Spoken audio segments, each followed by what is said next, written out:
یہ اصطلاح عزت نفس یہ محض ہر بندے نے اپنی ایجاد کی ہوئی ہوتی ہے، اور ہر بندے کا اپنا معیار ہوتا ہے کہ اس میں میری عزت ہے، اس میں میری بےعزتی۔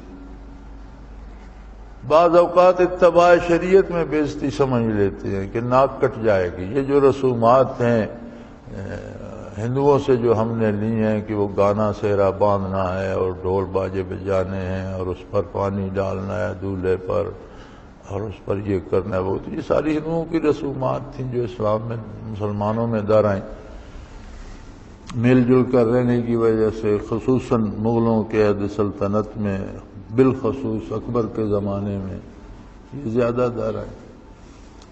اب خلاف سنت کرتے ہیں، ہندوؤں کی رسم پہ عمل کرتے ہیں اور سمجھتے ہیں اس میں میری بڑی عزت نفس، اور اگر کوئی کہہ دے کہ ایسا نہ کرو تو کہتے ہیں نہیں کروں گا تو ناک کٹ جائے گی، یعنی سنت پہ عمل کروں گا تو ناک کٹ جائے، گویا وہ ادبی الفاظ میں عزت نفس مجروح ہوگی۔ تو یہ عزت نفس کے ڈھکوسلے بھی ایجاد بندہ ہیں۔ اتباع شریعت میں عزت ہی عزت ہے، جو اس کو اپنی بے عزتی سمجھتا ہے وہ غلطی پر ہے، اور شریعت کی خلاف ورزی میں کوئی عزت نہیں۔ جو اس پہ فخر کرتا ہے، یوں تو لوگ ڈاکہ کر کے بھی فخر کرتے ہیں، قتل کر کے بھی کہتے ہیں میں نے اتنے بندے مار دیے، فخر کرتے ہیں، وہ سمجھتے ہیں یہ میری بڑی عزت ہے۔ یہ عزت نہیں ہے، یہ ذلت ہے۔ چیزوں کی حقیقت تب سامنے آئے گی جب میدان حشر میں انہیں کھولا جائے گا۔ ابھی تو لفافے میں بند ہے نا، ہر ایک اپنی مرضی کا اس پہ سٹکر لگا رہا ہے کہ یہ میری عزت ہے، یہ میری بےعزتی ہے۔ جب وہ لفافے کھلیں گے اور چیزوں کی حقیقت سامنے آئے گی، نبی کریم صلی اللہ علیہ وسلم دعا فرمایا کرتے تھے کہ ربنا ارنا حقیقت الاشیاء کما قال رسول اللہ صلی اللہ علیہ وسلم، کہ اے اللہ ہمیں چیزوں کی حقیقت دکھا کہ فی الحقیقت یہ کیا ہے، اچھائی ہے یا نہیں ہے، اس میں عزت ہے یا نہیں ہے، اللہ کریم وہ دکھا دے۔ بلکہ اس کا پورا ایک واقعہ حدیث شریف میں ملتا ہے کہ کسی نے کلیجی تحفتاً بھیجی حضور صلی اللہ علیہ وسلم کی خدمت میں، گھر پہنچی تو اہل خانہ نے رکھ دی کسی برتن میں ڈال کر کہ حضور صلی اللہ علیہ وسلم تشریف لائیں گے تو ان کے لیے پکائی جائے گی۔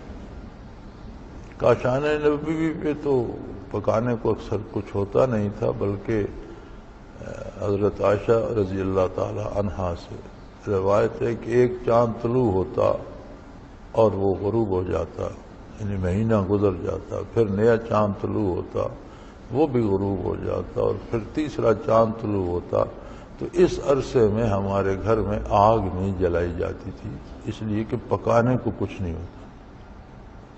تو سائل نے عرض کی کہ پھر اتنا عرصہ آپ کیسے بسر کرتے تھے؟ تو انہوں نے فرمایا چند کھجوریں کھا لیں، پانی پی لیا، یا دودھ کسی نے ہدیتاً بھیج دیا، تو اس پر اہل خانہ کا بھی اور خود نبی کریم صلی اللہ علیہ وسلم کا بھی گزارا ہوتا تھا۔ دودھ پی لیا، کھجوریں کھا لی یا پانی پی لیا۔ تو وہاں تو پکانے کی چیز آنا بڑی عجیب سی بات تھی، اور بڑی خوشی خوشی انہوں نے رکھا کہ آج حضور تشریف لائیں گے تو یہ کلیجی پکا کر پیش کریں گے۔ حضور صلی اللہ علیہ وسلم سے پہلے گلی میں کسی نے آواز لگائی، سائل نے، کسی نے کھانے کو کچھ مانگا، تو وہاں تو اس کلیجی کے سوا کچھ تھا نہیں، وہ گھر والوں نے حضور صلی اللہ علیہ وسلم کے لیے رکھ دی تھی۔ تو جواب میں فرما دیا جاتا تھا کہ اللہ تمہیں برکت دے، مراد یہ ہوتی تھی کہ اللہ ہی دے، ہمارے پاس تو ہے نہیں کچھ۔ جب حضور صلی اللہ علیہ وسلم تشریف لائے تو آپ نے پوچھا گھر میں کچھ کھانے کو ہے؟ اس کے یا رسول اللہ آج تو کلیجی آئی تھی آپ کے لیے تحفہ تھا، تو ہم نے رکھی ہے، ابھی بنا کے دیتے۔ تو جب جا کے دیکھا تو پلیٹ میں سیاہ پتھر پڑا تھا کلیجی کی جگہ۔ اہل خانہ تو پریشان ہو کے اٹھا کر حضور صلی اللہ علیہ وسلم کے پاس لے آئے کہ حضور ہم نے کلیجی رکھی تھی، یہ پتھر ہے۔ فرمایا کوئی سائل تو نہیں آیا تھا اس درمیان؟ ہاں یا رسول اللہ سائل کی آواز بھی آئی تھی۔ فرمایا جب چیز پاس ہو اور سائل کو نہ دی جائے تو اس کی حقیقت بدل جاتی ہے، خواہ ظاہر میں یہ کلیجی رہتی، حقیقتاً یہ پتھر ہو گئی تھی۔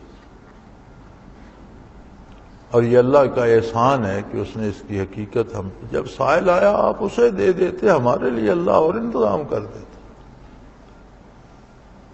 تو پھر آپ نے ارشاد فرمایا اللہم ارنا حقیقت الاشیاء، اے اللہ چیزوں کی حقیقت ہمیں دکھا، یعنی اس طرح سے واضح فرمایا۔